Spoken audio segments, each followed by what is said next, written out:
मंगलवार के दिन, यदि मंगलवार के दिन चतुर्थी तिथि पड़े और उस दिन कोई लड़का कोई लड़की 24 साल 25 साल 30 साल 26 साल 28 साल 35 साल 42 साल का भी हो गया, शादी नहीं हो रही, विवाह नहीं हो रहा, संबंध नहीं आ रहे, एक काम करना प्रारंभ कर दो। कोई व्यक्ति एक दुकान खोलता है बंद करता है, दूसरी दुकान खोलता है बंद करता है, बार बार माल भरता है, उसको सफलता ही नहीं मिलती, बहुत प्रयास कर लिया सफलता नहीं मिल रही है, दुकान बदल बदल कर देख लिया, काम बदल बदल कर देख लिया, आखिरी में वहीं की वहीं शून्य पर आकर खड़ा हो जाता है। कोई व्यक्ति मकान को बनाने का सोचता है, बनता ही नहीं है, बहुत प्रयास करता है। तो उसके लिए कहा गया मंगलवार के दिन, यदि मंगलवार के दिन चतुर्थी तिथि पड़े और उस दिन भगवान शंकर को एक लाल चंदन का चावल का दाना और एक सफेद चावल का दाना, एक लाल पुष्प, एक सफेद पुष्प और 2 लोटा जल शिवजी को एक साथ यदि समर्पित किया जाए, अंगारेश्वर महादेव का नाम लेकर केवल 2 या 3, और यदि आप लोगों कहें कि गुरुजी आप कहाँ से बोल रहे हैं तो फिर निवेदन करेंगे, स्कंद पुराण का अवंती का खंड, गीता प्रेस गोरखपुर की स्कंद पुराण लाओ, पृष्ठ संख्या 721 में लिखा हुआ है मंगलवार के दिन चतुर्थी पढ़ने पर जो शिव जी को 3, 5 या 7 मंगलवार चतुर्थी का संगम यदि मंगलवार के दिन हो और यदि शिव जी को लाल चावल, सफेद चावल, लाल पुष्प, श्वेत पुष्प और 2 लोटा जल जब शिव को दोनों हाथों से समर्पित करता है तो उसका मंगल अपने आप सुख देना प्रारंभ कर देता है, उसका कार्य सफल होता ही, उसका कार्य सफल होगा, उसको फल प्राप्त होगा, उसको फल मिलने लगे। लोग कहते गुरुजी 35 साल की हो गई शादी नहीं हो रही, 25 साल की हो गई शादी नहीं हो रहा, संबंध नहीं आ रहा। मंगलवार के दिन चतुर्थी पड़े उस दिन एक लाल चंदन का चावल, एक दाना चावल का, एक दाना सफेद चावल का और एक लाल चावल का दाना लेकर जाओ, 2 पुष्प लेकर जाओ, 2 लोटे जल लेकर जाओ, शिव जी को पहले चावल समर्पित करो, पुष्प समर्पित करो, फिर धीरे धीरे दोनों लोटे से जल से उसको चढ़ाना प्रारंभ करें। शिव को बड़े भाव से जब जल चढ़ाएंगे 2-3 मंगलवार यदि चतुर्थी जुड़े हुए मंगलवार में, मतलब मंगलवार की चतुर्थी पढ़ना चाहिए, चतुर्थी के दिन मंगलवार पढ़ना चाहिए, जो जुड़े हुए समय पर कर लेता है, बाबा देवाधिदेव महादेव की कृपा से ऐसा हो ही नहीं सकता कि उसका विवाह ना हो, विवाह होता जरूर है और कार्य में उन्नति जरूर होती, सफलता जरूर, शुभ कार्य में सफलता।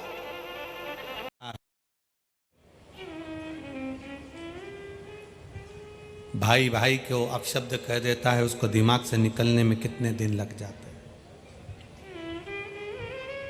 शंकर भगवान के मस्तक पर गंगा रखी है, कंठ पर विष रखा है, कानों में बिच्छू पड़ा है, गले में सर्प पड़ा है। शिव महापुराण की कथा कहती है कंठ पर विष होने पर सिर पर गंगा होना यह बहुत कठिन विषय है, बहुत कठिन विषय। क्रोध आ रहा हो और तुम्हारा मस्तिष्क ठंडा हो, यह बहुत कठिन विषय है। अच्छा काम है उसको तुरंत कर लो, बेकार काम है, लड़ाई है, झगड़ा है, बदला लेना है, क्रोध करना है, अहम करना है, किसी को नीचे दिखाना है, किसी को अपशब्द बोलना है, इसको कल पर टाल दो। मैं कल देखूंगा, कल बात करूंगा। तुम्हें लड़ाई करना है ना तो कह देना मैं कल तुझसे निपटूंगा, आज नहीं कल, बस कल पे टाल दो। कल तक वो भी ठंडा, तुम भी ठंडे। भरोसे को दृढ़ बनाओ। गुरु पर किया गया भरोसा, माता पिता पर किया गया भरोसा, परमात्मा पर किया गया भरोसा, शिव महापुराण पर किया गया भरोसा कभी नहीं टूटता, वो निभाता जरूर है। कैसे भी निभाएगा गुरु, कैसे भी निभाएगा परमात्मा। आप लोग तो केवल शिव पुराण में सुनकर जाते हो कि हमने शिव पुराण में सुना था पानी उसको एक पत्र आया है, जरा सा पत्र है, बड़ा सुंदर है भाव इसमें।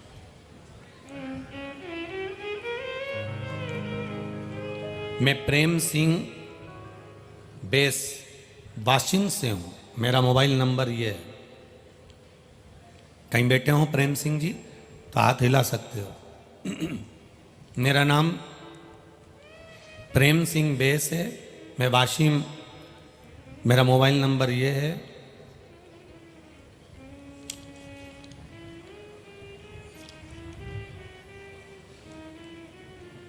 हम 5 बहनें, हम कथा पंडाल में बैठ कथा सुनते हैं और कथा सुनने आए हैं। 3 मई को गुरुदेव, हमारी बड़ी बहन आ रही थी पर उनकी बहू की डिलीवरी हुई। 3 मई को जब बहू की डिलीवरी हुई तो बच्चा ने जन्म लेने के बाद आंख नहीं खोली। 3 तारीख निकल गई, 4 तारीख निकल गई, 5 तारीख निकल गई, 6 तारीख निकल गई, पर आंख नहीं खोली बच्चे। डॉक्टर ने कहा यदि आंख नहीं खुलती है तो ऑपरेशन करना पड़ेगा। तभी हमारी बहन रो रही थी और हमने उससे इतना सा कहा, तू क्यों रो रही है? किसी को, घर के व्यक्ति को शंकर जी के मंदिर भेज दे या कोई दूसरे को भेज दे। दीदी रो मत, शिव मंदिर में भेज, 1 लोटा जल चढ़वा। मैंने कथा में सुना है सारी समस्या का हल 1 लोटा जल चढ़वा। उस जल को ला, बच्चे की आंख में लगा। अभी हम घर नहीं आए, हॉस्पिटल में हैं। तू लगा तो 1 लोटा जल चढ़वाना प्रारंभ करा, जल को आंखों में लगाना प्रारंभ करा। 20 मिनट के बाद, आप ही ने लिखा है क्या पत्र? आप लोगों के यहाँ से आया है? दोनों हाथ हिला दो ऐसा। 20 मिनट के बाद, 3 दिन से जो नेत्र नहीं खुले थे, डॉक्टर ऑपरेशन का बोल रहे थे, 20 मिनट के बाद बच्चे ने आंख खोल ली, केवल जल लगाते। अब ठीक है, बच्चा आंख खोल रहा है पूरा, ठीक है, बैठिए। श्री शिवाय नमस्तुते। 3 दिन से जिस बच्चे ने आंख ना खोली, डॉक्टर ने सब कुछ लगा कर देख लिया, डॉक्टर सारा इलाज कर कर देख लिया। आखिरी में आंख के ऑपरेशन की बात आ गई। तब 1 लोटा जल में से जो जल महादेव को चढ़ाया, आप महादेव को जब जल चढ़ाते हो तब इस शिव पुराण पर भरोसा कर कर चढ़ाते हो कि मैंने सुना है कईयों का काम हुआ है, तेरा भी होगा। और उसके घर वालों ने तुम पर भरोसा करा और 1 लोटा जल चढ़ाकर आंख में लाकर जो लगाया, आंख 20 मिनट में खुल गई, ऑपरेशन की जरूरत ही नहीं पड़ी। जो 3 दिन से नेत्र नहीं खुले जन्म के बाद, वो नेत्र बाबा खोल दे। यहाँ आप आए हो कथा सुनने के लिए, और जितनी कथा आप लोग टीवी पर सुन रहे हो, मोबाइल पर सुन रहे हो, आस्था चैनल पर सुन रहे हो, पंडाल में सुन रहे हो, आप विश्वास के साथ सुनो। बार बार आपके पास भी समय नहीं कि आप पंडाल में आ सको, और बार बार हमारे पास भी समय नहीं कि हम आकोला बार बार आ सके। वो तो कहीं कोई पुण्याई होगी, बाबा की कृपा होगी, करुणा होगी, तो ये कथा करवाई।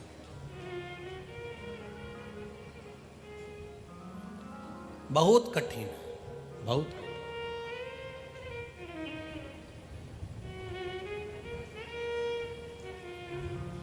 आप जब भगवान की भक्ति में डूबे तो विश्वास के साथ डूबे। गुरु पर किया गया भरोसा, माता पिता पर किया गया भरोसा, शिव महापुराण पर किया गया भरोसा, मेरे देव अधिदेव महादेव पर किया गया भरोसा, तुम्हारे मरते दम तक नहीं टूटेगा। ये विश्वास मान कर चलो, भरोसा नहीं टूटेगा।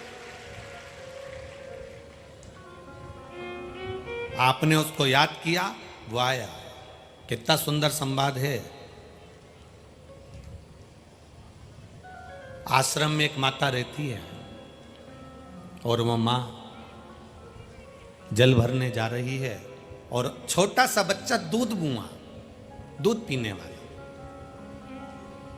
आश्रम में गुरु जी से कह देती है माँ, गुरुदेव बच्चे को मैं झोली में सुला कर जा रही हूँ, ध्यान रखना मैं पानी भरने जा रही हूँ।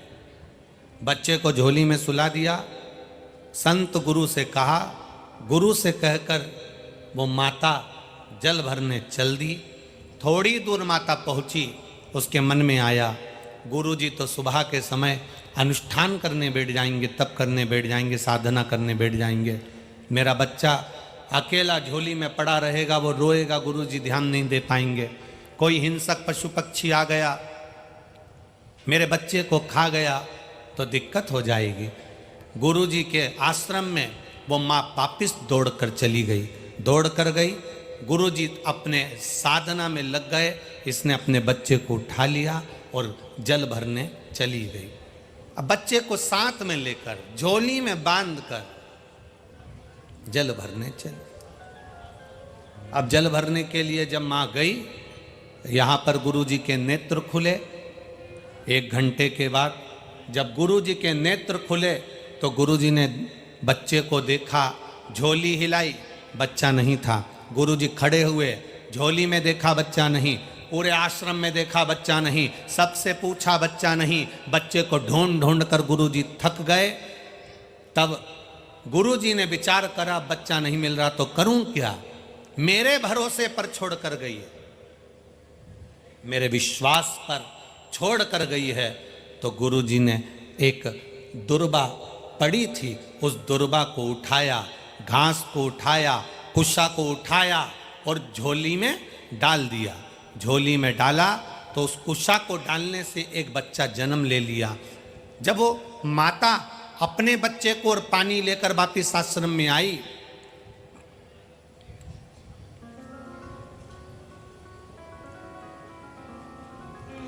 तो आते से ही उस माता ने उस झोली में देखा तो एक छोटा सा बच्चा सोया था।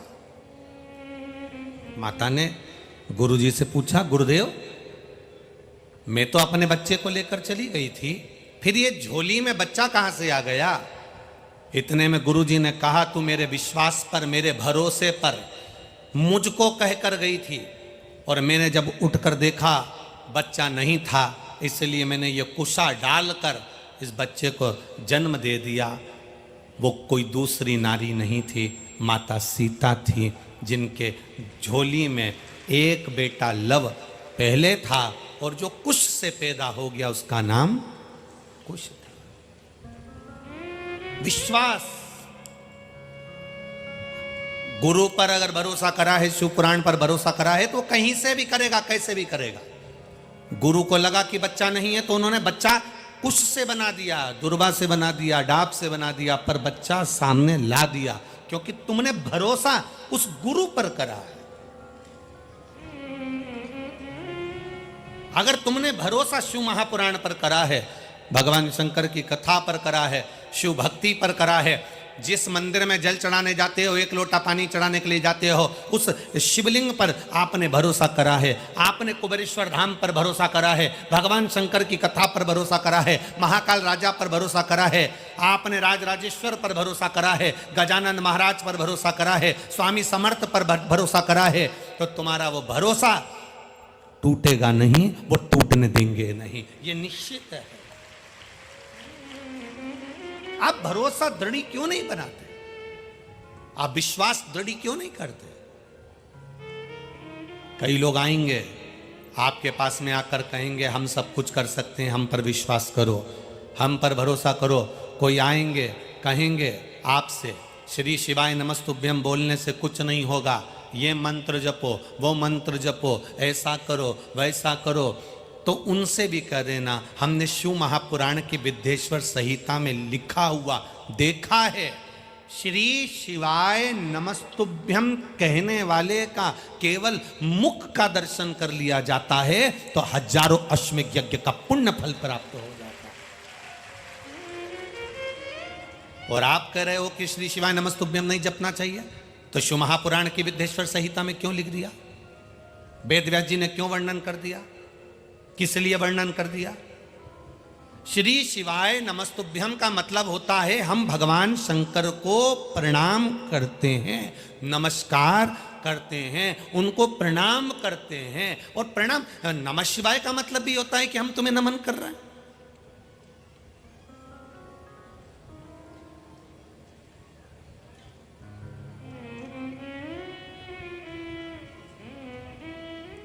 परमात्मा को नमन करना, हर पल हर घड़ी हर क्षण नमन करना।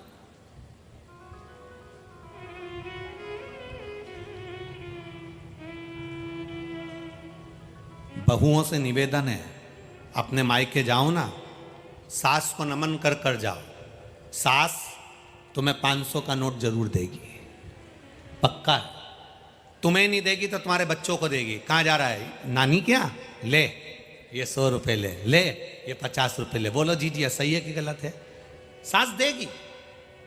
आप नमन कर कर तो जाओ। आप अपनी वाणी से बार बार कहते हो श्री शिवाय नमस्तुभ्यम, श्री शिवाय नमस्तुभ्यम, श्री शिवाय नमस्तुभ्यम। जब बार बार कहते हो, बार बार उच्चारण करते हो, बार बार कहते हो, तो भगवान देवादिदेव महादेव को भी लगता है ये मुझे बार बार पुकार रहा है, मुझे बार बार नमन कर रहा है, मुझे बार बार कह रहा है। ये मेरा फर्ज बनता है कि मैं इसको कुछ ना कुछ विश्वास दृढ़ कर लो अपना।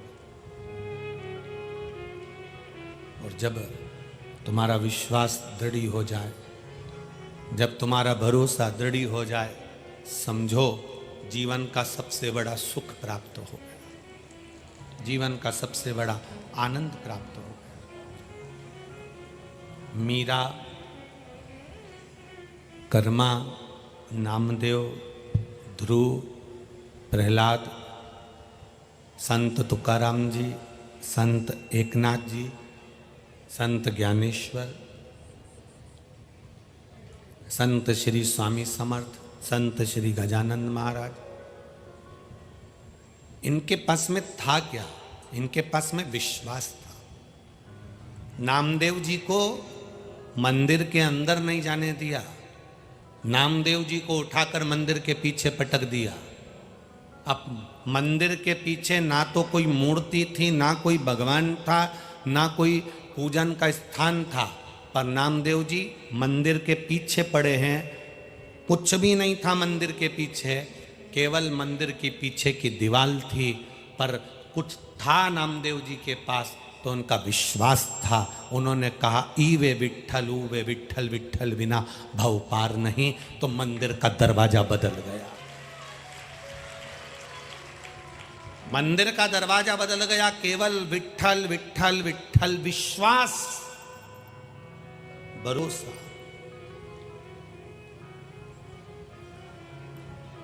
कौन कहता है भगवान आते नहीं? कोई द्रौपदी की तरह बुलाते नहीं। कौन कहता है भगवान खाते नहीं? कोई शबरी की तरह खिलाते नहीं। कौन कहता है भगवान सोते नहीं? माँ यशोदा के जैसे कोई लोरी सुनाते नहीं।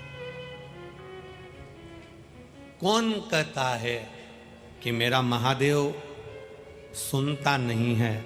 लोग कहते हैं ये पत्थर का शिवलिंग है, ये पाषाण का शिवलिंग है, ये पत्थर की मूर्ति है, ये पत्थर की मूर्ति है।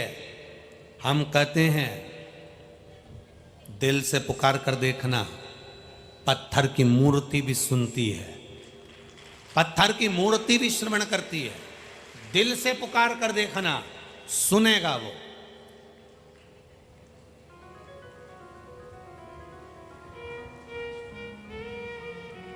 एक बूढ़ी माँ की कथा बड़ी सुंदर है महाराज। एक बूढ़ी माँ, उसके पास में छोटे से लड्डू गोपाल थे, छोटे से लड्डू गोपाल। उनकी सेवा करती थी, वो स्नान करा देती, कपड़े पहना देती, अंगवस्त्र से पोंछ कर इत्र लगा देती, सुंदर मुकुट कांचनी श्रृंगार आदि कर देती, मुकुट आदि कांचनी वगैरह लगाकर श्रृंगार कर देती, फिर राजभोग रख देती, भगवान को दर्पण दिखाती, राजभोग रख देती। अब उसके मायके में शादी आ गई। उसने अपनी बहू से कहा कि मुझे मायके जाना है बेटा, और मेरे घर में लड्डू गोपाल की सेवा है, ठाकुर जी की सेवा है, क्या तू कर लेगी? बाहर का ना बढ़ा के अंदर का बढ़ा। मेरे घर में लड्डू गोपाल की सेवा है, अपने घर में, क्या तू कर लेगी? माँ क्या करना है बताओ। क्या करना है आप मुझे बता दो, क्या करूं मैं, क्या करना, बोलिए। माँ ने कहा 3 बार ताली बजाकर भगवान को उठा लेना, उनको थाली में बिठाकर स्नान करा देना, उनको थाली में बिठाकर स्नान करा देना, और स्नान कराकर अंग वस्त्र से भगवान को पोंछ देना, फिर इत्र लगाना, फिर कपड़े पहनाना, फिर उनको मुकुट कांचनी लगाना, फिर मुकुट कांचनी लगाकर जब पूरा श्रृंगार हो जाए दर्पण दिखाना, दर्पण दिखाए भगवान मुस्कुरा दे, तब भगवान को भोग लगाना। ठीक है माँ, फिर राजभोग करा देना, भोग लगा देना, ठीक है माँ, ऐसे ही करूंगी पक्का। आप मैं जाऊं? हाँ जाओ। सास चली गई, बहू सुबह उठी, उठकर उसने बहू ने 3 बार ताली का नाद किया। बहू ने 3 बार ताली का नाद किया और 3 बार ताली का नाद कर कर बहू ने भगवान को उठाया, स्नान कराया, इत्र लगाया, वस्त्र पहनाए, श्रृंगार करा। बाद में सास ने कहा था दर्पण दिखा देना, भगवान मुस्कुरा दे तब राजभोग धरा दे। अब इसने दर्पण दिखाया, भगवान को कांच दिखाया, दर्पण, और ये विचार करने लगी भगवान तो हंसे ही नहीं, मुस्कुराए नहीं। इसका कहने का मतलब सास का ये नहीं था कि भगवान हंसेंगे, उसका मतलब था कि दर्पण दिखाओ तो भगवान मुस्कुराते हैं। अब इसको लगा कि भगवान तो मुस्कुराए नहीं, तो मैं राजभोग कैसे धराऊं? मुझे लगता है भगवान की सेवा में कोई कमी रह गई। अब इसने भगवान के फिर वापस कपड़े उतार दिए, श्रृंगार उतार दिया, भगवान को वापस गादी रजाई में सुला दिया। सुलाने के बाद में 2 मिनट बाद वापस आ गई, फिर 3 बार ताली बजाई। ताली बजाने के बाद में फिर वापस भगवान को थाली में रखा, स्नान कराया, कपड़े पहनाए, श्रृंगार करा, फिर बाद में वापस दर्पण दिखाया। सास ने कहा था भगवान मुस्कुरा दे तब राजभोग धरा देना, जो दर्पण दिखाया तो भगवान मुस्कुराए नहीं। इसको लगा मेरी सेवा में कोई कमी रह गई, इसने वापस भगवान के कपड़े उतार दिए, फिर उतार दिए,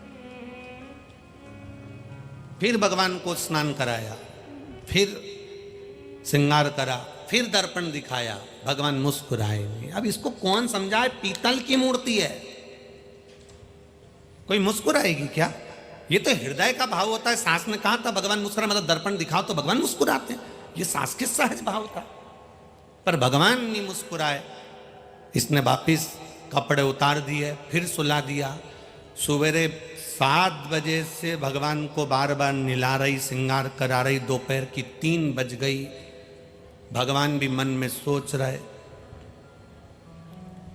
निलाई निला रही है, खिला तो कुछ भी नहीं रही है भगवान को। 35वीं बार ये भगवान को स्नान करा रही थी, श्रृंगार कर रही थी। श्रृंगार कर कर भगवान को जो दर्पण दिखाया, भगवान पीतल की मूर्ति में से 2 दांत निकालकर मुस्कुरा दिए। पीतल की मूर्ति में से 2 दांत निकालकर मुस्कुरा दिए, और मुस्कुराकर भगवान को लगा जब तक हंसूंगा नहीं तब तक ये खिलाएगी नहीं, बहुत देर से निला ही निला रही है।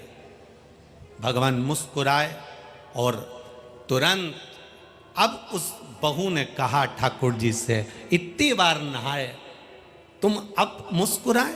भगवान के तेरे नहाने से अब डर लगने लगा, इसलिए अब कुछ खिला दे। भगवान ने भोजन किया।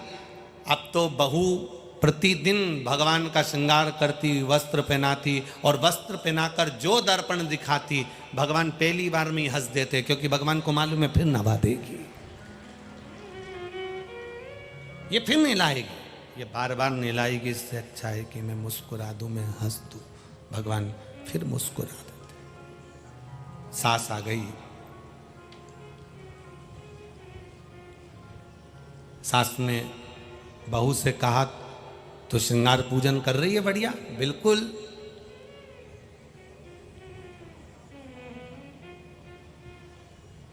सास सच बोली कि मैं पूजन करने बैठूंगी, अब तू अपना काम कर। सास पूजन करने बैठी, भगवान को दर्पण दिखा रही थी, इतनी देर में बहू पहुंच गई।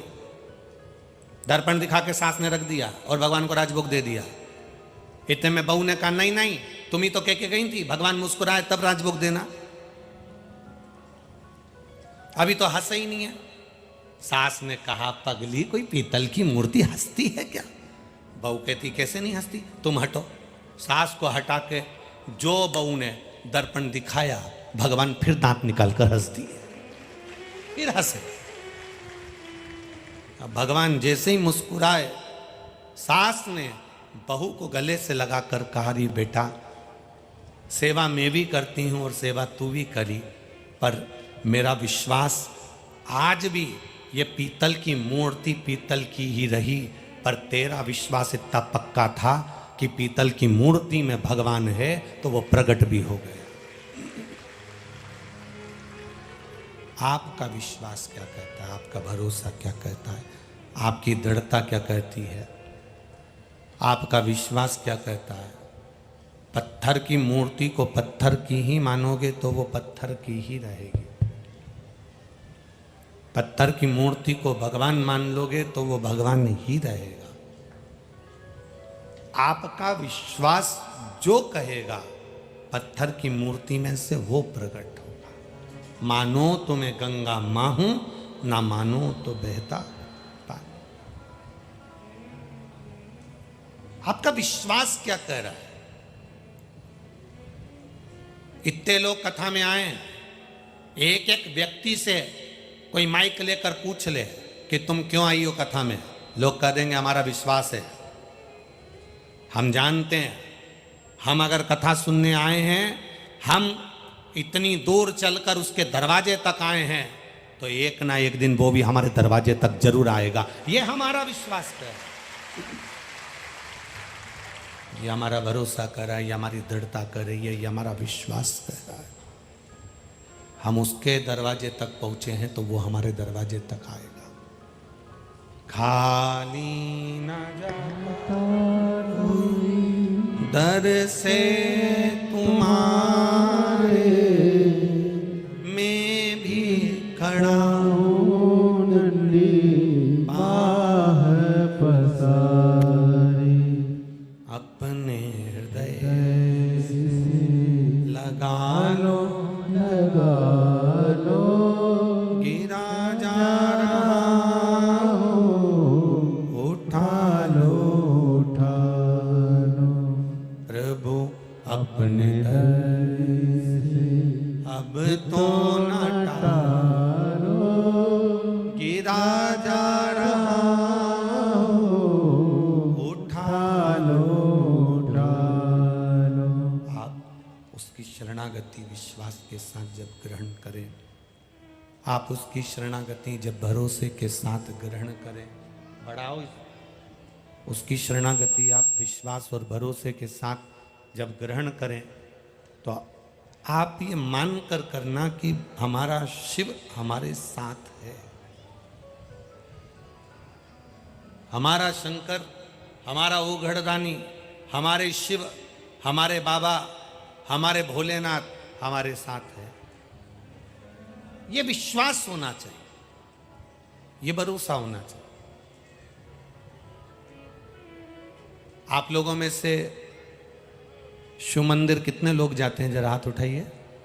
सभी जाते हो? चारों पांचों पंडाल के लोग धर लो हाथ, वापिस रखो नीचे। क्या कहने जाते हो बाबा के?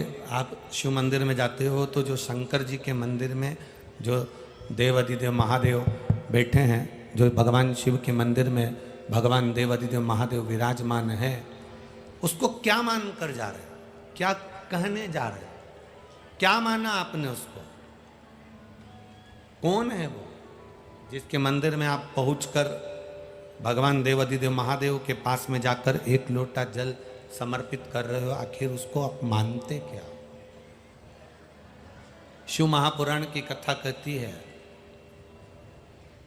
उसको पिता मानकर, अपना पिता मानकर,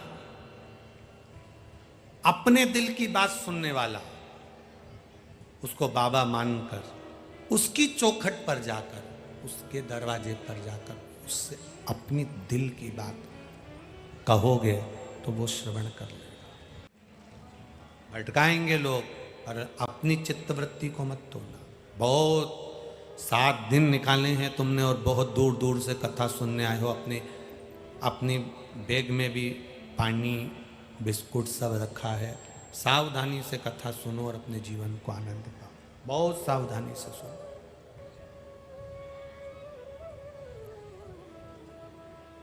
शिव कथा कर रही है, भगवान शंकर का संवाद कर रहा है, शिव महापुराण की कथा कर रही है। परमात्मा से एक संबंध बना लो आपका, बहुत जरूरी है। आप भगवान भोलेनाथ जी को अपना भाई बना लो या पिता बना लो या बाबुल बना लो या जेठ बना लो या रिश्तेदारी जो तुम बना सकते हो, गुरु बना लो, दादा बना लो, नाना बना लो। संबंध एक मेरे शंभू से बनाओ। कारण क्या होता है? तुम मिनिस्टर से मिलने के लिए गए, आमदार खासदार से मिलने के लिए गए, तुम कोई मंत्री से मिलने के लिए गए और तुमने जाकर दरवाजे पर आवाज़ लगाकर कहा, वहाँ पर जो दरवाजे पर द्वारपाल खड़े थे, चौकीदार खड़े थे, उनसे कहा जाकर कह दो बिमला बाई आई है। आमदार खासदार निकल के आएगा क्या? जम के बोलो, नहीं आएगा। मंत्री तुमसे मिलेगा क्या? ऐसी बिमला बाई तो ना जाने कितनी आती रोज की। ऐसी बिमला बाई ना जाने कितनी आती रोज की। तुमने जाकर कह दिया, बोल दो शांति बाई आई है। आमदार खासदार मंत्री, चाहे मुख्यमंत्री हो चाहे कोई मंत्री हो, वो मिलने नहीं आएगा, ना मिलेगा आपसे, बाहर से ही चलो। ऐसी बिमला बाई ना जाने कितनी आती है।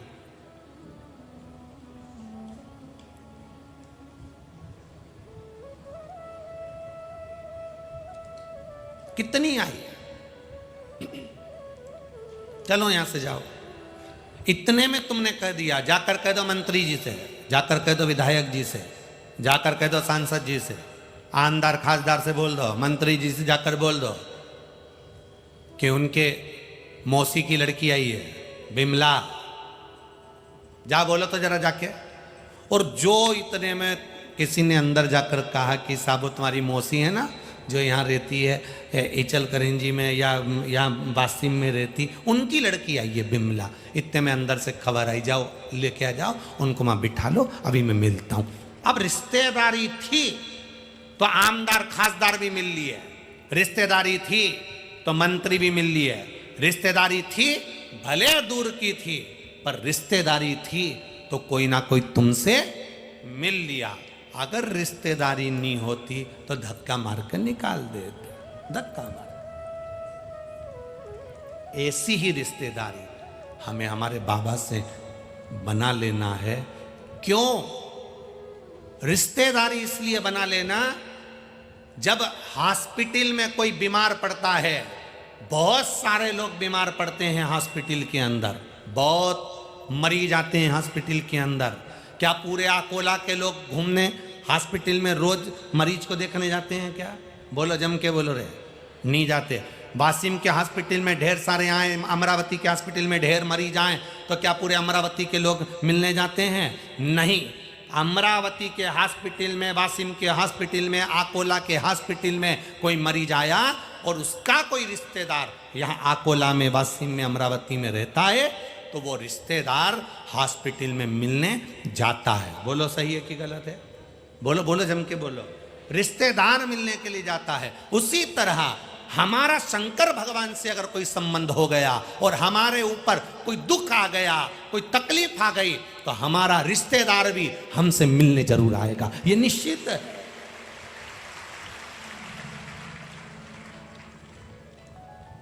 हमारा रिश्तेदार हमसे मिलने आए। वो लाइन, मेरे बाबा दया करना,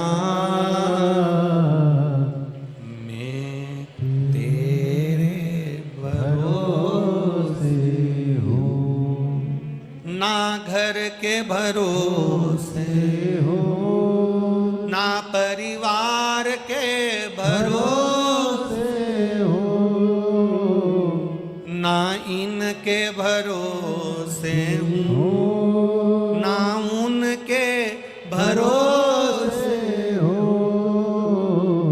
मेरे बाबा दया करना, मैं तेरे भरोसे हूँ। मेरे बाबा झोली भरना, मैं तेरे भरोसे हूँ। दुनिया देती ताने, मुझे ठोकर भी मारी। दुनिया देती ताने, मुझे ठोकर भी मारे। मेरे बाबा जल्दी आना, अब तेरी है बारी। मेरे बाबा जल्दी आना, अब मेरी है बारी। मेरे बाबा दया, मैं तेरे भरोसे हूँ। संबंध बना लो उससे, एक रिश्ता बना लो। हम उसको बाबा कहते हैं। बोल बम का नारा है, हम उसको बाबा कहते हैं। बाबा का मतलब 3 मतलब होते हैं। बाबा का मतलब छोटा भी होता है, बेटा भी होता है। बाबा का मतलब पिता भी होता है। बाबा का मतलब घर का बड़ा भी होता है। सब में वही दिख जाए। बाबा का मतलब मेरा देवाधिदेव महादेव हो। बाबा बोल बम का नारा है और बाबा एक सहारा। हमने उसको बाबा माना, ये व्यासपीठ ने उसको बाबा माना, इसलिए हम उसके लिए कह देते हैं बाबा एक सहारा। हमने उसको बाबा माना। बाबा का मतलब है जब हंसी मजाक का टाइम आ जाए तो वो बाबा बनकर हंसी मजाक भी कर ले। जब भरण पोषण का समय आ जाए तो वो पिता मेरा भरण पोषण भी कर ले। और जब दुख की घड़ी आ जाए तो माँ अपने बेटे को, बाप अपने साथ अपने बेटे को आंचल की छाँव कर लेता है, वैसा ही हमारी भी छाएं कर दे। दुख की घड़ी में उसको हमें संभाल। माना पाप से भरा हुआ शरीर है, ये बहुत पापी शरीर है मनुष्य का शरीर। दुनिया में सबसे ज़्यादा पापी शरीर है मनुष्य का। इसलिए शेर मरता है तो उसके तन को कपड़े से नहीं ढकते। पशु मरता है उसके तन को कपड़े से नहीं ढकते। कुत्ता मरता है उसके तन को कपड़े से नहीं ढकते। यहाँ पर आकोला में ढकते हैं क्या? कुत्ता मरे तो उसको कपड़े से, बोलो बोलो जम के, नहीं। पशु पक्षी जानवर कोई भी मरे, कुत्ता मरे, भैंस मरे, जीव मरे, कोई मरे, कौवा मरे, पक्षी मरे, उसके तन को कभी कपड़े से नहीं ढका जाता। केवल एक मनुष्य मरता है तो उसको कपड़े से ढक देते हैं, क्योंकि ये इतना पाप करा होता है कि इसको खुला नहीं पटक सकते, इसको ढक कर रखा जाता है। इतना पाप मनुष्य करता है, इतना पाप करता है कि मरने के बाद इसको कपड़ा ढकना जरूर होता है। जीव जंतु पाप नहीं करते, इसलिए उन पे कपड़ा नहीं ढका जाता। कपड़ा हमेशा बुरे पे ही ढका जाता है कि कर्म बुरा करा है तो ढक के रखो। केवल मुंह खुला रखते हैं मरने वाले का, बाकी का सब ढक के रखते हैं। कर्म बेकार कर दिया। जिंदगी भर पाप करा, छल करा, कपट करा, बेईमानी करी इधर उधर, इसको टोपी पिरा, उसको टोपी पिरा, ये कर वो कर, ना जाने कहाँ कहाँ से बटोर कर लाना, क्या शब्द कह देना, अहंकार में जी लेना, कितना आड़ा टेढ़ा कर लेना। आखिरी में मरेगा तो कपड़े से ढक दिया जाएगा। स्त्री मरे लाल कपड़े से ढक देते हैं, और पुरुष मरे तो बोलो बोलो जम के सफ़ेद से ढक देते। ढकते जरूर है, हॉस्पिटल में मरा तो हॉस्पिटल से ढककर भेजेंगे कि तब पाप करा है शरीर ने, इसको ढक दो रे, कपड़े से ढक दो। जानवर पाप नहीं करता, पशु पक्षी पाप नहीं करता, वो झूठ नहीं बोलता, वो प्रपंच नहीं करता, वो छल नहीं करता, इसलिए उनको मरने पर कपड़े से नहीं ढका जाता। पर मानव इतना पाप कर जाता है कि उसको कपड़े से ढकना जरूर होता है। ढाको, इसको ढक दो। बहुत झूठ बोला है इसने, बहुत कपट करा इसने, बहुत प्रपंच, बहुत बेईमानी करी।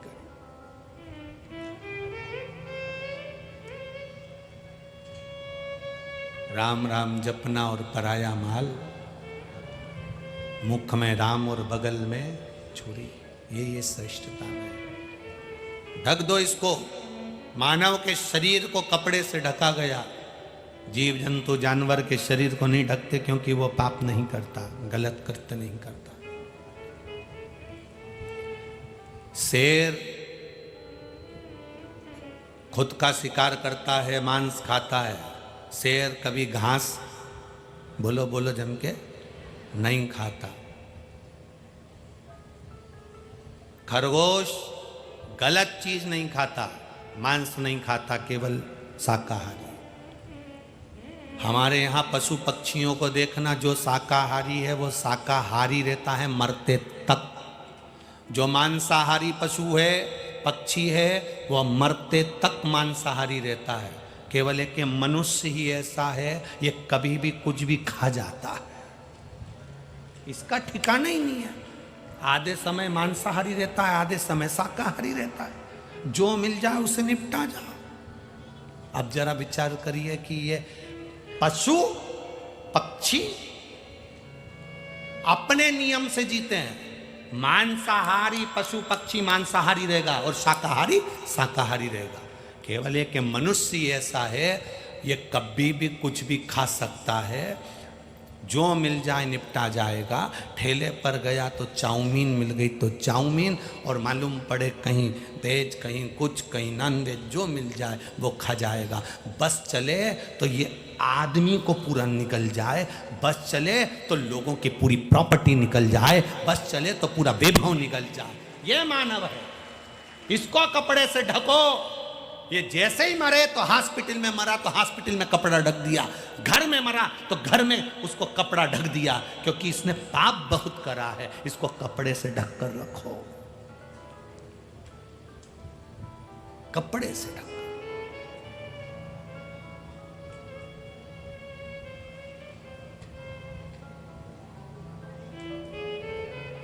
कितना पापी है मानव, कितना, जरा विचार करिएगा।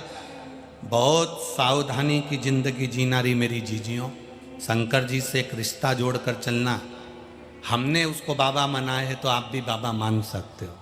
बाबा का मतलब छोटा भी, बड़ा भी और बुजुर्ग भी, सब सुनता है। हम जब व्यासपीठ पर यहाँ आते हैं तो उसको कहकर आते हैं, चलना कथा वाचना है, उसको कहकर चलते हैं। यहां से जाते हैं आप तो भी उससे कहकर चलते, चल चले।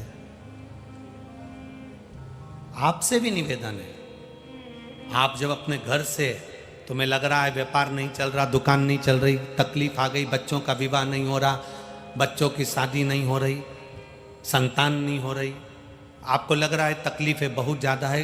क्यों तकलीफ है? क्योंकि वो तकलीफ को तुमने अपना बना कर रखा। मेरे बच्चे की शादी नहीं हो रही, क्यों नहीं हो रही?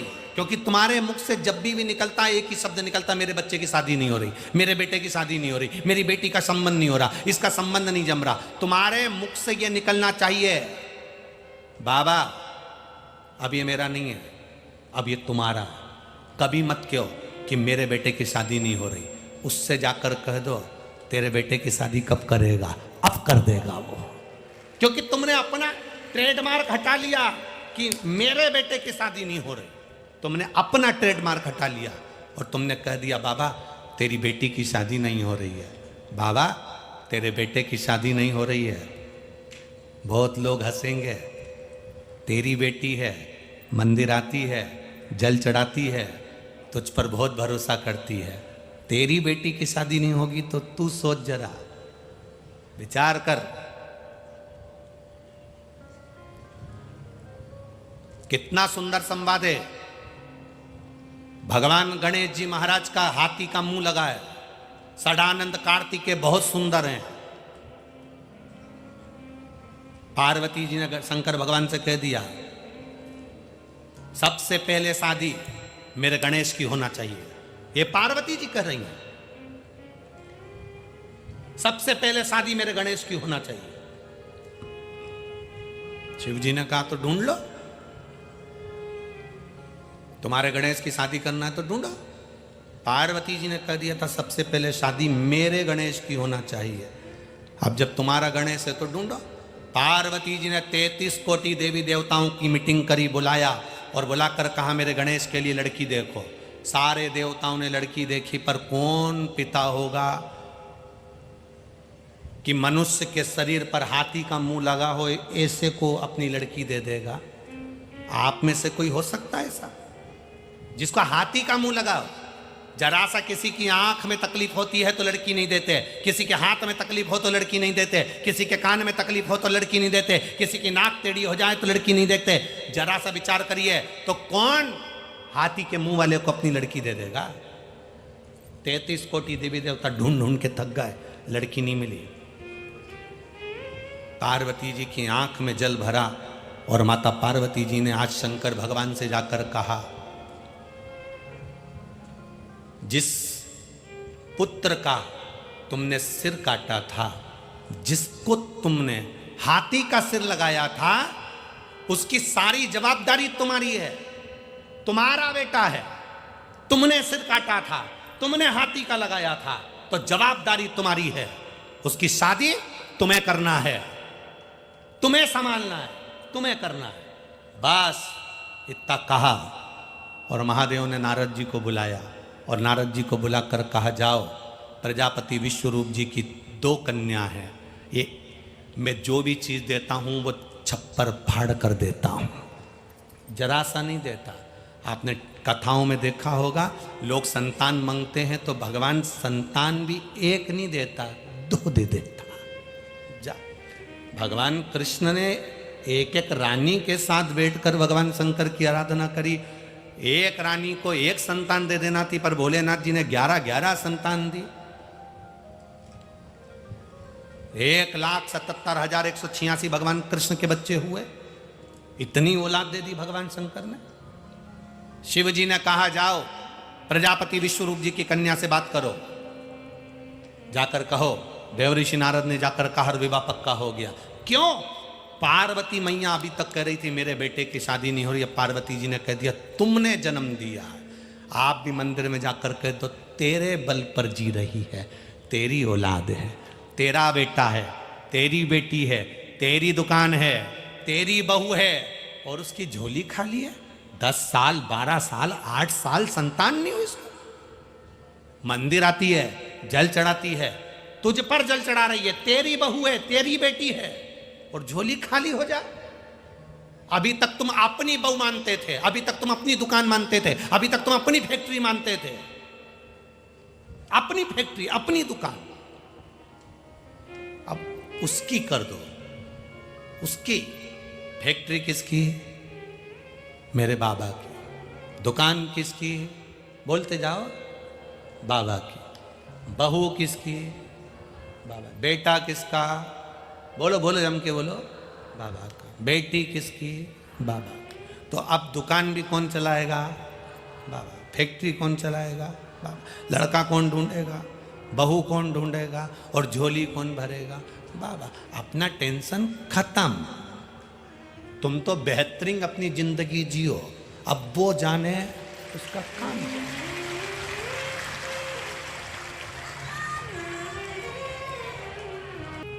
माँ को ज़्यादा चिंता होती है कि दादी को ज़्यादा चिंता होती है? बेटे को ज़्यादा चिंता होती है कि दादा को ज़्यादा चिंता होती है? घर में बोलो, जम के बोलो। माँ को। लड़की की जो दादी है उसको भी बहुत चिंता होगी, लड़की की जो नानी है उसको भी बहुत चिंता होगी। घर का जो बुजुर्ग होता है उसको चिंता ज़्यादा होती है।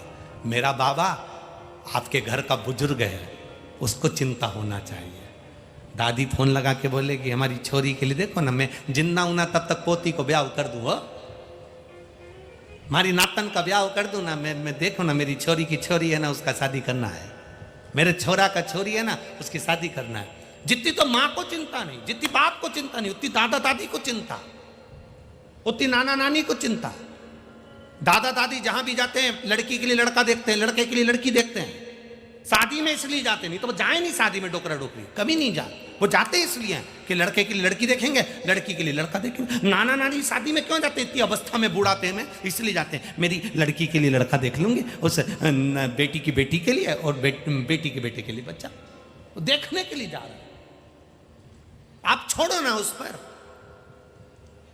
बाबा मैं तेरी पतंग हवा विच उड़ती जावांगी, बाबा डोर हथों छड़ी कटी जावांगी। मैं तेरी पतंग हूं, तेरे हाथ में हूं, सब तुझे संभालना है, सब कुछ तुझे देखना। अब मेरा कुछ भी नहीं। आज की कथा स्वामी समर्थ शिव महापुराण की कथा से सीख कर जाना कि हमारे घर में हम रह रहे हैं, ये घर मेरा नहीं है, ये उसका है। शरीर भी उसका, घर भी उसका, नाते उसके, रिश्ते उसके, परिवार उसका, मकान उसका, दुकान उसकी, मेरे घर में रहने वाला प्रत्येक जीव उसका। आज तुम अब उसके नाम कर दो बस। 3 चीजें होती हैं, तन मन, बोलो बोलो तीसरा धन। 3 चीजें हैं सबके पास में, तन भी है, मन भी है, धन भी है। आज स्वामी समर्थ शिव महापुराण की कथा में हम आपसे कहना चाहते हैं, तन और धन ये तुम अपने बच्चों को दे दो और अपनी बीवी को, अपनी पत्नी को दे दो। तन धन बच्चों को, बीवी को, पति को, परिवार को तन और धन दे दो। शिव महापुराण केवल इतना कहती है, मन मेरे महादेव को दे दो।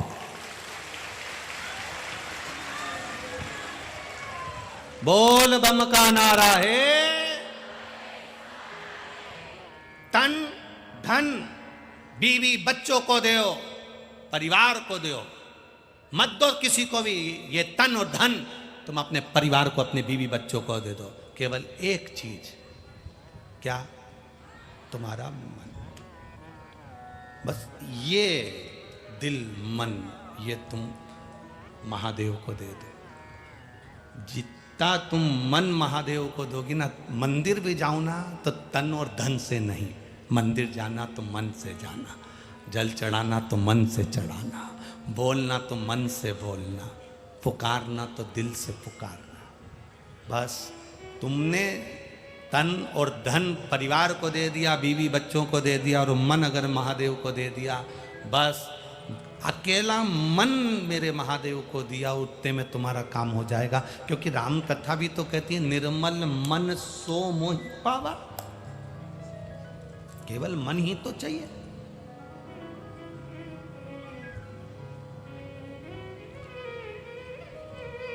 केवल मन।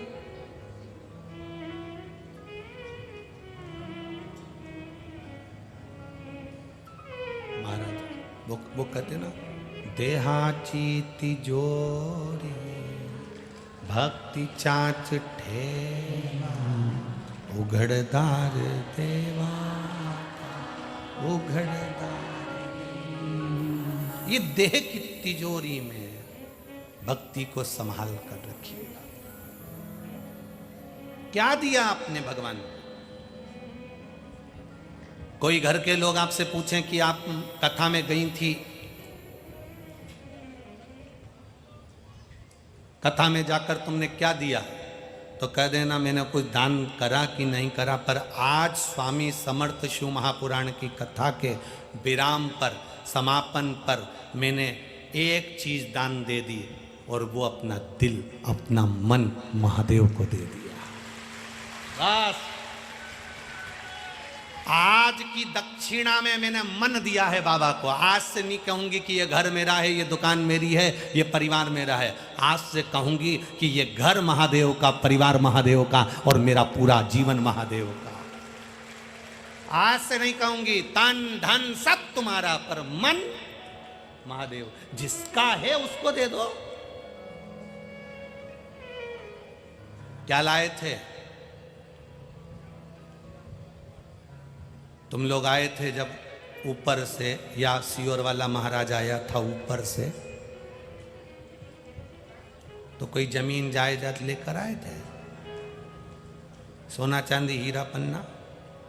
अपने को तो मालूम भी नहीं था कि अच्छे घर में पैदा हो जाएंगे। अपने को तो ये भी नहीं मालूम था कि अपना पूरा डिपार्टमेंट अच्छा मिलेगा। एक आध भी डिपार्टमेंट निपटा के भेज देता तो हालत खराब हो जाती। कितना चतुर, कान भी दो दिए, नेत्र भी दो दिए, नासिका के छिद्र दो, जिह्वा एक। उसको मालूम है एक ही गजब कर जाएगी, पूरे मोहल्ले में आग लगा जाएगी, इसलिए दो भी नहीं दिए, एक। कितनी कृपा करी उसने। अच्छे घर में जन्म दिया, अच्छे गांव में जन्म दिया, अच्छे परिवार में जन्म दिया, पूरा शरीर दिया, सोचने समझने की बुद्धि दी, सब कुछ। अब इस अच्छे शरीर को पाने के बाद तुम अच्छा काम कर लो तो बात दूसरी है, नहीं तो मालूम पड़े शरीर को लोग बिगाड़ लेते हैं। मालूम पड़े चोरी में लग गए, गलत काम में लग गए, व्यसन में लग गए, मदिरापान, जुआ, वेश्यावृत्ति, ये सब चीज़ों में लग गए, जीवन बेकार कर लिया। हीरे जैसा जो शरीर मिला था, हीरे जैसा जो शरीर प्राप्त हुआ था, हीरे जैसा जो जीवन प्राप्त हुआ था, उसको गवा दिया हमने, गवा दिया।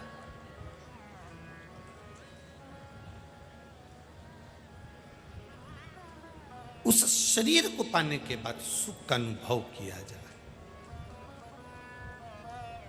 आज से मन, कोई पूछे कि तुमने शिव पुराण में दक्षिणा क्या दी, तो कह देना मैंने आज मन दे दिया। आज से बाबा मेरा और मैं, हाँ घर में रहूंगी। सियोर वाला महाराज बोला है तन धन सब परिवार को दो, पर मन मैंने दे दिया।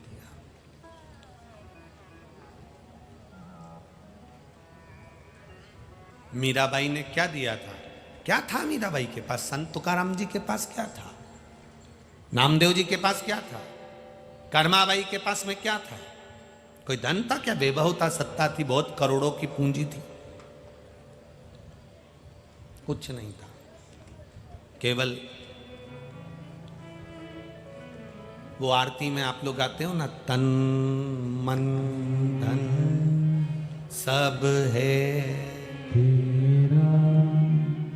हम तो वो आरती की भी बात आप लोगों से कहें कि तन मन धन सब तेरा, तुम भले कितना ही के लो,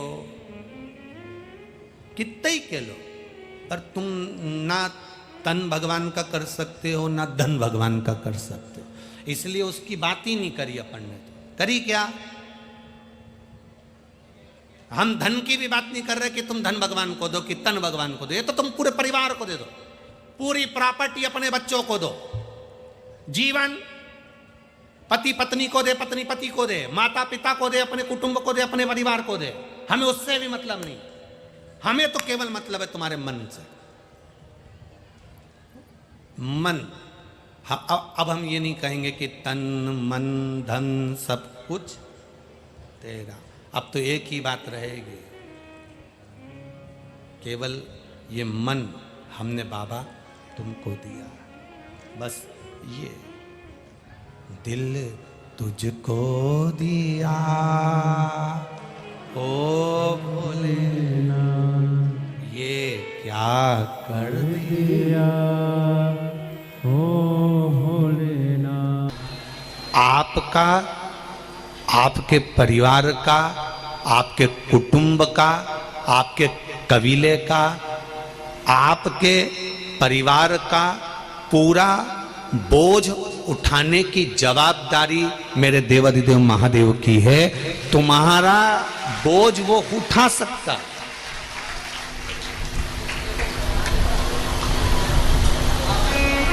तुम्हें भूखा नहीं सोने देगा, ये उसकी जवाबदारी है। जब जन्म नहीं हुआ तो माता के स्तनों में दूध दिया, जब वो तुम उदर में थे, पेट में थे, माता के गर्भ में पड़े हुए थे, तब भी तो वही पेट भर रहा था। अंदर भोजन देने कौन गया था? कि तुम सर्विस करने गए थे कि नौकरी करने गए थे? बोलो री जी हो, सही है कि गलत है? कि हो सकता है तुम भाटापारा से बिलासपुर नौकरी करने चली गई थी अंदर से निकल के तुरंत बाहर, कोई गया? जब उदर के अंदर 9 महीना माता जो खाती थी वो अंदर दे देता था, माता जो पीती थी वो अंदर दे देता था, माता जो ग्रहण करती थी वो अंदर दे देता था। तो जरा विचार करो, तुम तो अंदर अकेले आराम से पड़े हुए हो और वो अंदर भी पेट भर रहा है। जब वो अंदर पेट भर देता है, बाहर निकलते से ही माँ के स्तनों में दूध देकर पेट भर देता है, तो मरोगे तब तक भी तुम्हारे पेट भरने की जवाबदारी उस परमात्मा की है, वो भरेगा।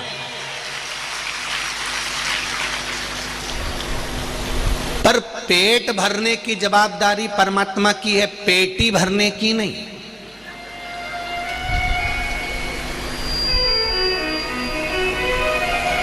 पेट भरो तहां तक तो भोलेनाथ जी तुम्हारा साथ देता है, पर जब तुम तुम्हारे परिवार का पालन करो तब भी भोलेनाथ साथ देगा। तुम तुम्हारे बच्चों को बड़ा करो तब भी भोलेनाथ तुम्हारा साथ देगा। तुम अपने बच्चों का ब्याह करो, भोलेनाथ साथ देगा। तुम मकान खरीदो, भोलेनाथ साथ देगा। तुम गाड़ी खरीदो, भोलेनाथ साथ देगा। तुम जमीन खरीदो, भोलेनाथ साथ देगा। तुम्हारे परिवार तक की तो गारंटी भोलेनाथ जी ले रहा है, पर इसके अलावा तुम दोस्तों के साथ गुल छल्ले उड़ाओ और किसी कहीं गलत काम करने के लिए जाओ, वेश्यावृत्ति करने जाओ, दूसरी नारी के चक्कर में पड़ जाओ, दूसरों के चक्कर में पड़ जाओ, ने जुए में पड़ जाओ, तो भोलेनाथ जी के अब तेरी जवाबदारी, अब तू जान तेरा काम जाने। जहां तक तेरी जवाबदारी है वहां तक मैं हूं, और तेरी जवाबदारी से हटकर पेट भरने तक की जवाबदारी मेरी है, तेरा मकान बनाने की जवाबदारी मेरी है, तेरा गाड़ी खरीदने की जवाबदारी मेरी है, पृथ्वी पर आया है तुझे प्रतिष्ठा यश देने की जवाबदारी मेरी है। उसके अलावा तू जिस दिन से गलत काम करना प्रारंभ करेगा उस दिन से मेरी जवाबदारी, जम के तो बोलो रे भाटापारा वालो, उस दिन से मेरी जवाबदारी खत्म।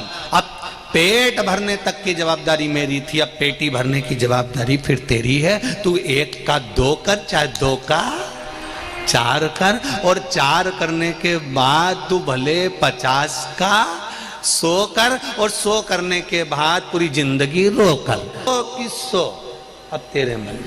मेरी जवाबदारी यहां तक है कि तेरे जितने बच्चे हुए उनको खिलाने की जवाबदारी मेरी है।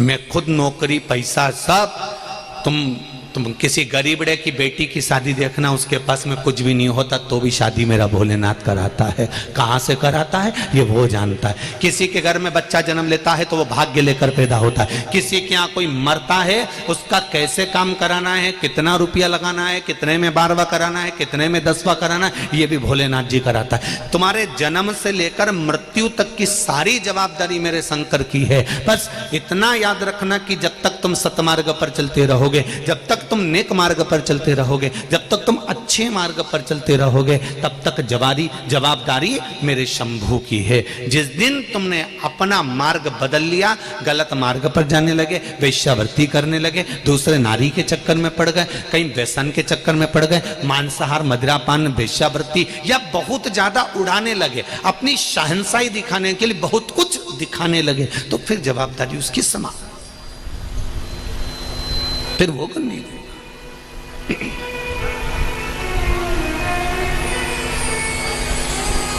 तुम जब तक उसके भरोसे पर हो तो वो भी तुम्हारी झोली खुशियों से भरता रहेगा।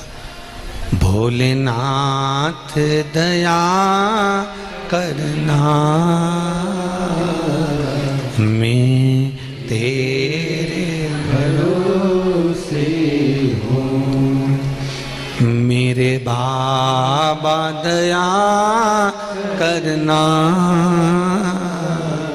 मैं तेरे भरोसे हूँ, ना घर के भरोसे हूँ, ना परिवार के भरोसे हूँ, ना घर के भरोसे हूँ, ना परिवार के भरोसे हूँ। मेरे बाबा दया करना,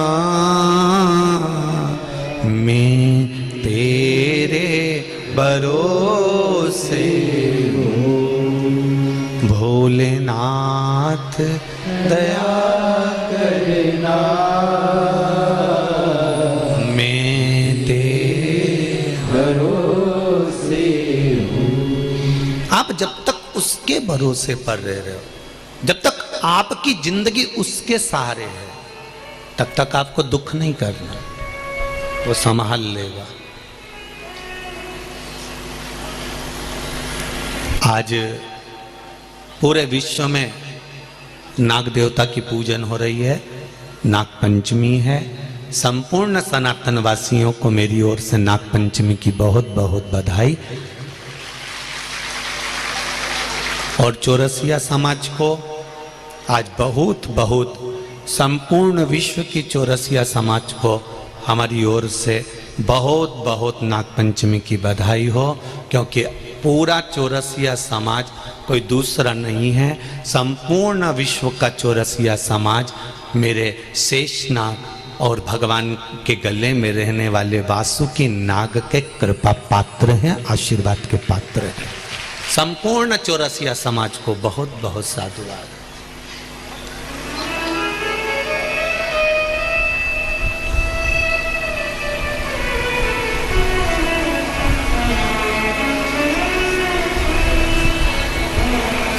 शिव कृपा, आप उसके भरोसे पर जब तक रहेंगे, आप उसके सहारे पर जब तक जिएंगे, आप उसके बनकर जब तक रहेंगे, तब तक जिंदगी में कभी वो अड़चन नहीं आने देगा। पर सतमार्ग की ओर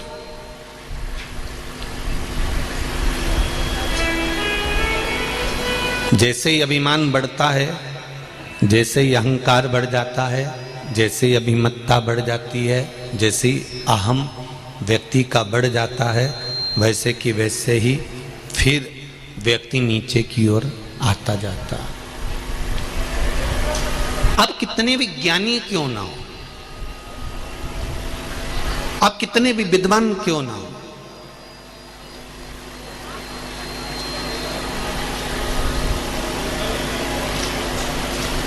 जिस दिन आप किसी पर उंगली उठाना प्रारंभ कर दें, जिस दिन आप किसी के लिए अपशब्द बोलना प्रारंभ कर दें, जिस दिन आप किसी के लिए आड़ा टेढ़ा बोलना प्रारंभ कर दें, जिस दिन आपके मुख से किसी की निंदा प्रारंभ हो जाए, अपशब्द निकलना प्रारंभ हो जाए, आड़ी टेढ़ी बातें निकलना प्रारंभ हो जाए, समझ लेना कि आप अहंकार की परम सीमा तक पहुंच गए हो। इसलिए आपके मुख से आप किसी की निंदा कर प्रारंभ कर दिए।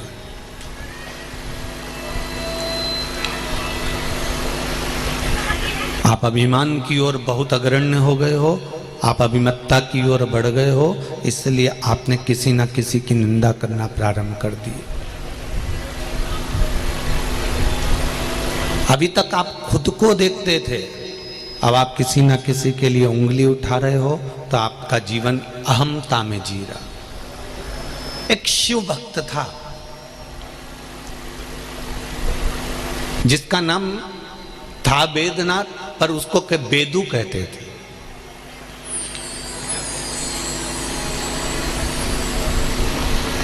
उसका नाम था वेदनाथ, पर उसको लोग बेदू कहते थे। और बड़ा सरल, बड़ा सहज,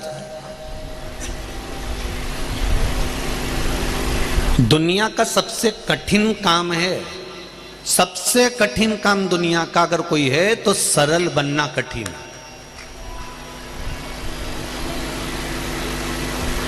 आप डॉक्टर बन सकते हो, इंजीनियर बन सकते हो, कलेक्टर बन सकते हो, एसपी बन सकते हो, डीएसपी बन सकते हो, मंत्री बन सकते हो, संतरी बन सकते हो, आप अच्छे अच्छे ऊंचे ऊंचे ओहदे पर जाकर बैठ सकते हो, बड़े से बड़ा मंत्री का पद प्राप्त कर सकते हो, बड़े से बड़े आप बहुत बड़ा मैनेजमेंट कर सकते हो, बहुत बड़े पद पर जाकर बैठ सकते हो, पर आप अगर उस पद पर बैठे हो और आपके जीवन में आप सरल नहीं हो, सहज नहीं हो, आपकी वाणी में मिठास नहीं है, आप में नम्रता नहीं है, आप में मिठास नहीं भरी है, तो आपका जीवन फिर बेकार है। आप डॉक्टर, कलेक्टर, एसपी, चाहे मंत्री, चाहे कलंत्री, तुम चाहो तो संतरी, जो बनना हो बन जाओ, पर सबसे मूल है इसके बनने में आपकी नम्रता, आपकी सरलता, आपकी सहजता।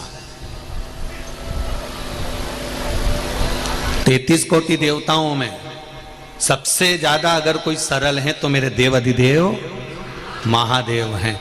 एक लोटा जल चढ़ाओ, बड़े प्रेम से राजी हो जाते हैं। कोई उनके ऊपर चढ़कर सामान चुरा रहा है, राजी हो जाते हैं। कोई ने कंगन मांगा, उसको कंकण दे दिया। किसी रावण ने लंका मांगी, उसको लंका दे दी। किसी ने मांगा कि हाथ रखूं भस्म के भस्म, तो वो तो इतना सरल है, उसके पास में ये दिखावे का कोई क्रम ही नहीं है। इसलिए 33 कोटि देवी देवताओं भी अगर कुछ जीवन में जब उनके भी कहीं ऐसा लगता है, इंद्र को भी जब कभी अभिमान सामने प्रकट हो जाता है, चंद्र की अभिमत्ता सामने प्रकट हो जाती है, कहीं वरुण का अभिमान सामने आकर खड़ा हो जाता है, कहीं गरुण का अभिमान सामने आकर खड़ा हो जाता है, कहीं हनुमान का अभिमान सामने आकर खड़ा हो जाता है। जब किसी न किसी रूप में अभिमत्ता सामने आकर खड़ी हो जाती है, तब उस जगह पर मेरा देव अधिदेव महादेव उस अहंकार को तोड़ने के लिए सम्मुख में आकर खड़ा हो जाता। अभिमान जहां आया, अभिमत्ता जब सामने आई तो वो धीरे से हट गया। शंभु शरणे पड़ी, मांगू घड़ी रे घड़ी, दुख काटो दया करी ने दर्शन आपो, दया करी ने दर्शन आपो। जब अहंकार सम्मुख होता है तब भगवान दूर हट जाता। नाम था वेदनाथ, लोग उसको वेदू कहते थे, बड़ा सरल था। जितने शिव के भक्त होते हैं, जितने शंकर भगवान के भक्त होते हैं, ये बड़े सरल होते हैं, बड़े सारे। हाँ, कहीं कहीं व्यक्ति के भीतर, जैसे लंकाधिपति रावण, भस्मासुर, तारकासुर, तारकाक्ष, विदुम्माली, कमलाक्ष की, विदल, उत्पल, ऐसे कहीं कहीं के हो सकते हैं कि जिनके भीतर पूजन करते करते, भगवान का आराधना करते करते, तप करते करते, साधना करते करते, यज्ञ करते करते, अनुष्ठान करते करते, अभिषेक करते करते, भगवान की पूजन करते करते इसके भीतर अभिमान उत्पन्न हो जाए तो वो बात दूसरी है। पर मेरी बहनों से निवेदन है और मेरे भाइयों से निवेदन है, जितने लोग आस्था चैनल पर कथा सुन रहे हैं, जितने फेसबुक यूट्यूब पर कथा सुन रहे हैं, इनसे निवेदन है, तुम कितना भी अभिषेक कर लो, तुम कितनी भी पूजन कर लो, तुम पशुपति व्रत धारण कर लो, चाहे शंकर जी के मंदिर में 1 लोटा पानी रोज चढ़ाने जाओ, पर तुम्हारे भीतर अहंकार नहीं आना चाहिए कि मैं 2 महीने से चढ़ा रही, कि मैं 3 महीने चढ़ा रही, मैंने 4 बार पशुपति व्रत कर लिया, मैंने 5 बार ये कर लिया, 6 बार ये कर लिया। कभी मुख से मत कहना कि मैंने इतनी बार कर लिया। भगवान को धन्यवाद देना, वो तो तू करा रहा है, तो ये शरीर कर रहा है, नहीं तो मेरी कोई सामर्थ्यता नहीं कि मैं कुछ कर सकूं। वो तो वो करा रहा, तो हम कर रहे हैं। अगर वो नहीं कराता तो कर पाते क्या? वो चला रहा है तो हम चल रहे हैं। दुनिया में ना जाने कितने सुबेरे से निकले थे, कहीं मालूम पड़े हाथ पैर रह गए, पलंग पर पड़े। भगवान से कहना ऐसा पटक कर मत रखना मेरे भोलेनाथ, तेरी कृपा बना कर रखना। 1 लोटा जल मेरी जिंदगी भर तेरे को समर्पित करते रहूं, तू दे ना दे वो तेरी मर्जी है, पर तेरे दरवाजे पर मैं आती रहूं, बस इतनी कृपा करना, ये शरीर चलता रहे और तेरे द्वार पर पहुंचता रहे, ऐसी करुणा बना कर रख, ऐसी कृपा।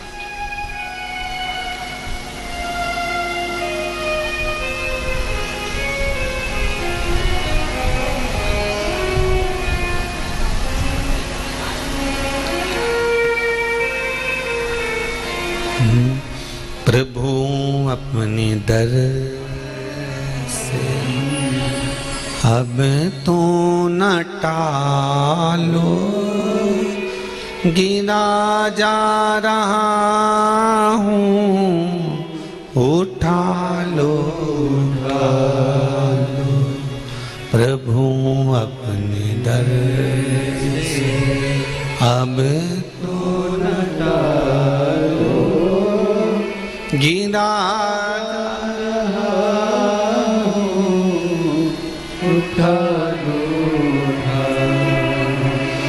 खाली न जाता कोई दर से तुम्हारे, खाली न जाता कोई दर से तुम्हारे।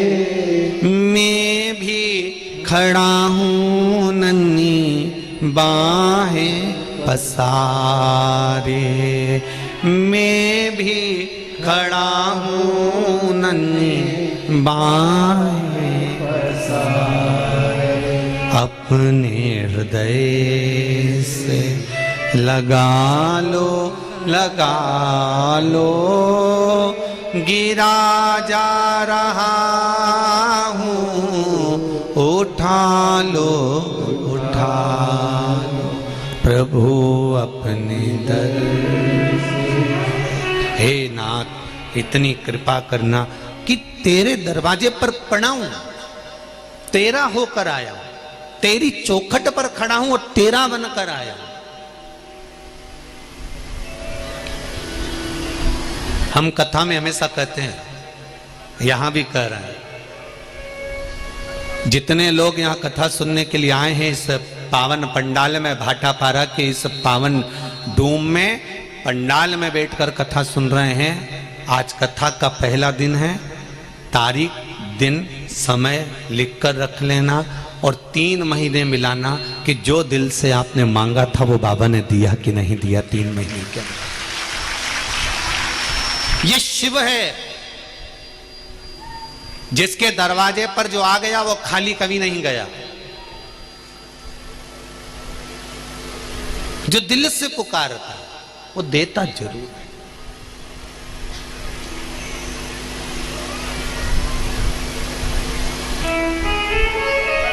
वो कभी खाली रखता ही नहीं।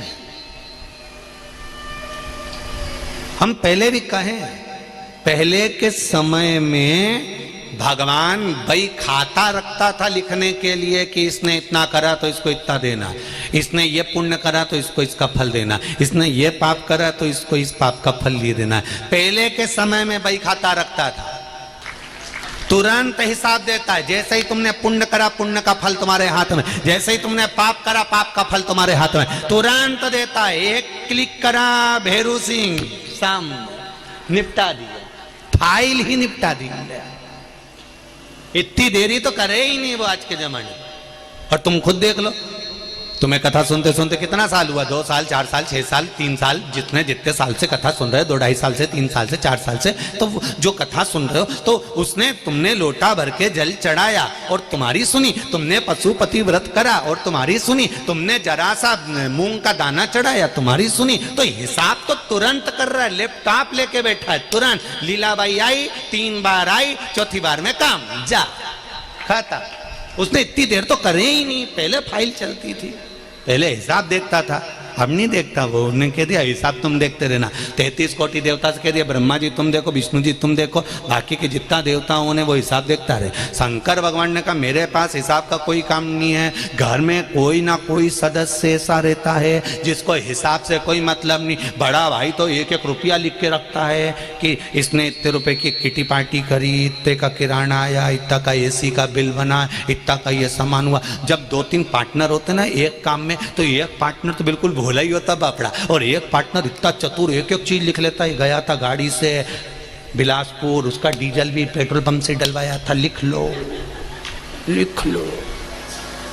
एक आध पार्टनर तो लिखे, हिसाब का हिसाब रखे, और एक इतना बोला पार्टनर कि कोई कहीं पे भी जाए, कुछ भी खाए, कितनी होटल में जाए, वो के तो सर भगवान दे दिया है रे, करना क्या अपने को, जितनी जिंदगी है अलमस्त होके जी लो रे।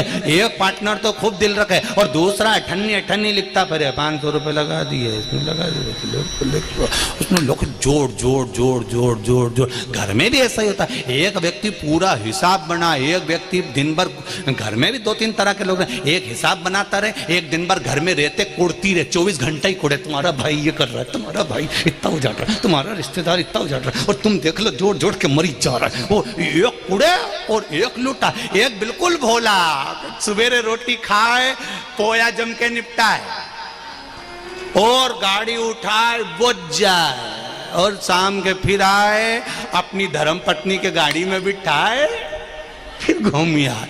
एक भगवान शंकर यही तो करते थे।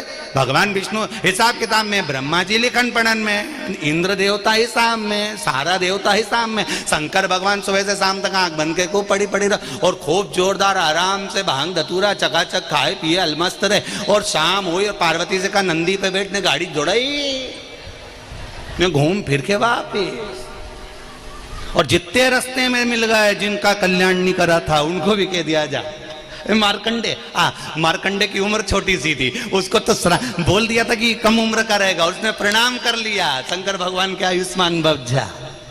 अब बाद में यमराज उसे लेने के लिए आ गए। यमराज जब लेने के लिए आए तो मार्कंडे को लेने आए, इतने में पार्वती जी ने कहा लेके मत चले जाना, शंकर जी ने आयुष्मान भव होने का आशीर्वाद दिया, कल्याण कर दिया। वो घूमने जाए तो जाए, साथ में 2-4 को और पर्स खोल के दिया, ले दे दे कहीं नहीं जाए, और कमा लेंगे अपन तो दो, और कमाएंगे दो, क्या जाए। अब मर्जी तुम्हारी, तुम चाहे कुड़ के मरो, चाहे लुटा के मरो, ये तुम्हारे ऊपर। तुम तो भोलेनाथ जी से कह देना री जीजियों, और जितने जीजा उन बैठे वो भी भोलेनाथ जी से कह देना, भोलेनाथ ऐसी कृपा करना मेरे शंभु, ऐसा धन देना मेरे को भी कि जिंदगी में एक बार शिव महापुराण की कथा मैं भी करवाऊं, ऐसी कृपा कर दे तू मेरे ऊपर ऐसी करुणा कर कि मैं भी तुम्हारा गुणगान कर सकूं, मैं भी भजन कर सकूं। जीवन मिला है छोटा सा, ना जाने कब प्राण छूट जाएंगे। भगवान ने कृपा करी जो कोरोना महामारी से बचा लिया। सोचो तो सही, निपट गए होते तो कुछ नहीं होता, इतना बड़ा फोटो और प्लास्टिक के फूल की माला टंगी होती, इससे ज्यादा कुछ नहीं होता।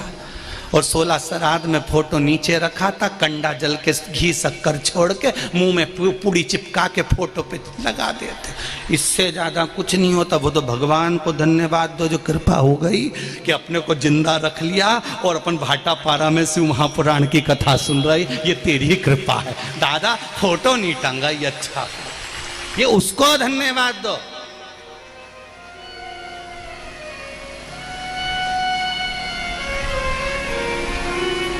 गांव का नाम भी सरल नहीं है, भाटा और पारा है। जी का पारा चढ़ा रहे,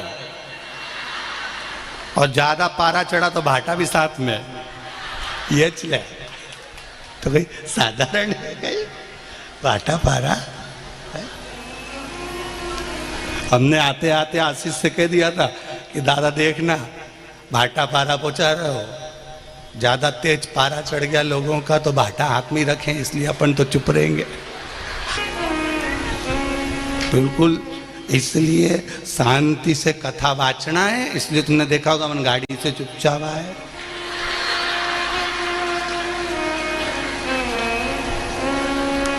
पर ऐसा नहीं है, भाटा पारा के लोग कल से हम देख रहे हैं बहुत सरल, बहुत सहज, ये शिव के पूर्ण भक्त हैं, कोई सहज नहीं है। भाटापारा तो बाद में है, पहले मां अन्नपूर्णा की नगरी है भाटापारा। यहाँ मां अन्नपूर्णा का भंडार ऐसा भरा हुआ है कि जहाँ देखो अन्न ही अन्न मिलता रहता है। तो ये तो सहज मेरे शिव की नगरी है, मेरे शंकर का धाम है, सहज शिव कृपा।